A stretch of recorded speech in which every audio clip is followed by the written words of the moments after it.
Bien-aimés de Dieu, aujourd'hui, nous voulons vous parler de Notre-Dame de Guadalupe. Dieu nous a mis à notre portée sa mère pour que nous puissions l'invoquer et qu'elle puisse nous protéger. Alors, s'agissant de la Vierge de Guadalupe, eh bien, c'est, à ma connaissance, la seule Vierge qui est apparue enceinte. Et elle est sur le Dieu des Incas, c'est-à-dire les ancêtres des Mexicains. Et je vous dis pourquoi. Elle dit à Juan Diego qu'elle a choisi pour aller parler à l'évêque de ce temps, un évêque espagnol. Dans son pays, dans sa région, on célèbre la Vierge de Guadalupe. Elle est apparue là-bas. Et pour que l'évêque Zumaraga croit que la Vierge est apparue sur la montagne de Tepeyac, cette montagne sur laquelle on tue les gens, eh bien la Vierge lui dit, va dire à l'évêque que je suis Notre-Dame de Guadalupe, au mois de décembre, donc au 9, 10, 12 décembre, d'aller sur la montagne pour cueillir des roses. Or, au mois de décembre, c'est l'hiver, on ne peut pas trouver des roses.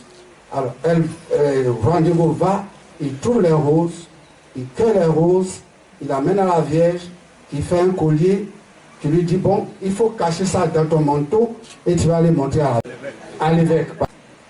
Et il arrive devant l'évêque, il ouvre son manteau et l'évêque voit la Vierge de chez lui, Guadalupe, incrustée dans le manteau de Juan Diego. Donc ce que vous voyez, c'est le manteau de Juan Diego. Alors, ce qui nous intéresse ici, c'est ce que la Vierge va dire à Juan Diego. Elle va dire ceci. Sache et comprends bien, le plus humble de mes fils, que je suis la toujours Vierge Sainte Marie, Mère du vrai Dieu pour qui nous existons, du Créateur de toutes choses, Seigneur du ciel et de la terre, c'est notre petit credo. Alors elle dit qu'elle est la mère du vrai Dieu.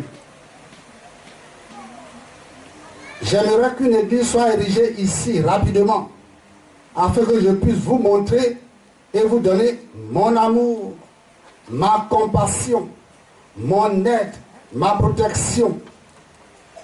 Parce que je suis votre mère miséricordieuse, à vous et à tous les hommes de cette terre, et à tous ceux qui m'aiment, m'invoquent et ont confiance en moi. Écoute-moi et comprends bien le moindre de mes fils. Rien ne doit t'effrayer ou te peiner. Que ton cœur ne soit pas troublé. N'aie pas peur de cette maladie, ni d'aucune autre maladie ou angoisse. Maintenant, écoutez bien ce qu'elle va dire. Ne suis-je pas là, moi qui suis votre mère? N'es-tu pas sous ma protection? Ne suis-je pas ta santé? Ne reposes-tu pas heureux en mon sein? Que désires-tu de plus? Ne sois pas malheureux ou troublé par quoi que ce soit. Ne sois pas affligé par la maladie de ton oncle. Il ne mourra pas. Sois assuré qu'il est maintenant guéri. Écoute, moi j'écoute leur lamentation, la lamentation de tous les hommes, et je remédie à leur misère, leur détresse et leur peine. Voilà en substance ce que la Vierge dit à Juan Diego. Elle dit à Juan Diego, ne suis pas ta protection. Ne suis pas ta protection. N'es-tu pas dans mon giron maternel? N'es-tu pas au creux de ma main? Est-ce que je ne suis pas avec toi? Est-ce que je ne suis pas ta mère? Alors, chers frères et sœurs, en 431, les évêques ont déclaré que Marie est mère de Dieu. Et en 1531, la Vierge va dire à Juan Diego, je suis la véritable mère de Dieu. Mais déjà au IIIe siècle, les chrétiens ont compris que Marie est mère de Dieu. Or, quand nous restons là avec Maria, qu'est-ce que nous disons à la deuxième partie? Sainte Marie, Mère de Dieu, priez pour nous. Voilà la phrase qui m'intéresse. Sainte Marie, Mère de Dieu, priez pour nous. Donc Marie, en tant que Mère de Dieu, prie pour nous tous les jours. Elle est tous les jours avec nous. Voilà pourquoi tu as rendez-vous. Ne suis-je pas avec toi tous les jours? Donc, mon frère, ma soeur, à partir de maintenant, lorsque tu vas rester, je vous salue Marie, et que tu vas dire, Sainte Marie, Mère de Dieu, priez pour nous, sache que tu t'adresses à la Vierge de Guadalupe. Dieu nous a donné sa mère pour nous protéger. Donc prenons-en conscience aujourd'hui. À cet instant, vous allez croire, comme les chrétiens du IIIe siècle, quand l'empereur Dès les massacrait, ils ont composé la première prière adressée à Marie. Sous votre protection, nous nous refugeons, Sainte Mère de Dieu. Ne méprisez pas la prière de vos enfants en détresse, mais délivrez-nous de tout danger. Vierge glorieuse et bénie.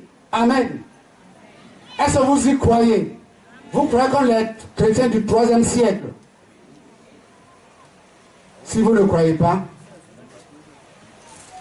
je vous invite à méditer cette prière de Saint Bernard. Souvenez-vous, ô très miséricordieuse Vierge Marie, qu'on n'a jamais entendu dire qu'aucun de ceux qui ont eu recours à votre protection, implorez votre assistance, ait été abandonné. Animé d'une parole confiance, ô Vierge des Vierges, ô ma mère, je viens à vous, j'accours vers vous, et gémissant sous le poids de mes péchés, je me prosterne à vos pieds. Ô Mère du Verbe incarné, ne méprisez pas mes prières, mais écoutez favorablement et daignez les exaucer. Amen. Et la Vierge dit à Juan Diego, je viens au secours de ceux qui m'aiment, ceux qui m'invoquent et ceux qui me font confiance. Si vous y croyez, alors commencez dès maintenant à lui faire confiance.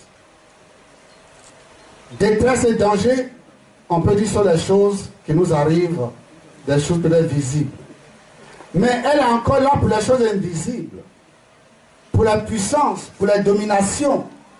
Voilà pourquoi la prière de Notre-Dame du refuge est très très intéressante pour nous.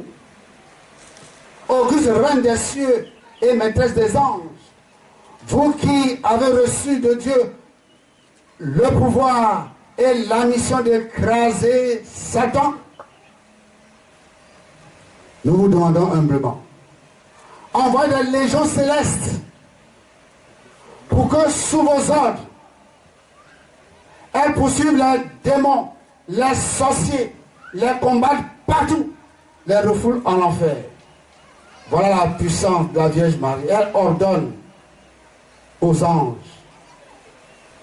à l'armée céleste, de faire ce travail. Le rosaire est une arme à double action. La première action, elle neutralise le sorcier, elle neutralise l'agresseur.